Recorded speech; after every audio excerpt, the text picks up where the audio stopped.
Welcome to my art and cooking. আজকে আমি আমার ভাইয়ের সাথে ম্যাজিক করবো। এই সংখ্যাটার মধ্যে এই কাগজটার মধ্যে একটা সংখ্যা লিখবো, যেটা আমার ভাইকে দেখাবো না। অন্যদিকে তাকাও। অন্যদিকে তাকালো, তা আমি লিখছি। হ্যাঁ, এবার তাকাও। এবার দেখো, আমি এখান থেকে 1 থেকে 10 পর্যন্ত লিখবো।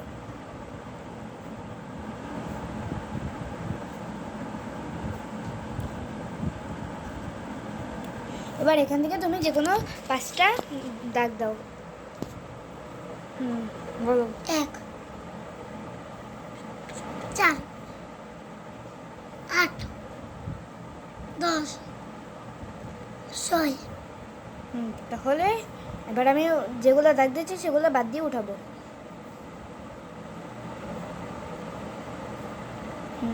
এবার এখান থেকে যে কোনো 4টা। 2 7 3 9। এখন তুমি এখান থেকে যে কোনো 3টা কাটবে। 4 4 4 কই? 9 2 2 আর 7। এবার আমি এখানে আবার লিখলাম এভাবে। এবার এখান থেকে যে কোনো 2টা কাটবে। 9 আর 2 এবার এখান থেকে যে কোনো একটা। 9।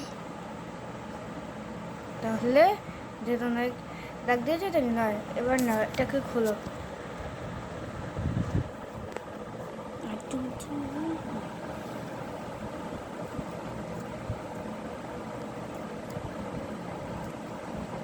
Wow, magic! তো এখন আমি শেখাবো ম্যাজিকটি কী করে করতে হয়। তো আমি একটি পেজ এলাম। প্রথমে একটি ছোটো পেজ নিয়ে যে কোনো একটি সংখ্যা লিখতে হবে।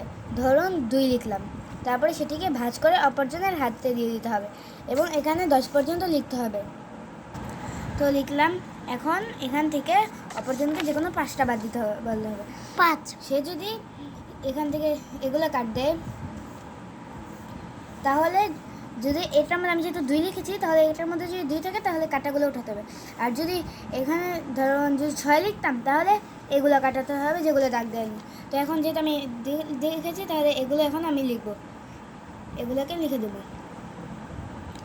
এবার এখান থেকে আবার 4টা কাটতে বলতে হবে। এখন ধরুন সে এই 4টাই কাটলো, প্রথম 4টা। তাহলে যেহেতু আমি 2 লিখেছিলাম, তাই এই 4টা উঠাতে হবে। যদি 5 লিখতাম, তাহলে 5টা উঠিয়ে শেষ করে দিতাম। কিন্তু যেহেতু আমি 2 লিখেছি, তাই আবার খেলা শেষ করতে হবে। যতক্ষণ আপনি 2 থাকবে ততক্ষণই হতে হবে। তো এখান থেকে আবার 3টা কাটতে বলতে হবে। এখন সে যদি এই 3টা কাটে, মানে 2 না কাটে, তাহলে আপনি 2 উঠিয়ে দিতে পারবেন। কিন্তু যদি এই 2 না কাটতো, তাহলে এগুলো আবার উঠিয়ে এরকম করে করতে হতো। মানে যতক্ষণ সম্ভব 2 রাখতে হবে। তারপর তাকে খুলতে বলতে হবে। এর আগে তার হাতে দেওয়া যাবে না কোনোভাবেই।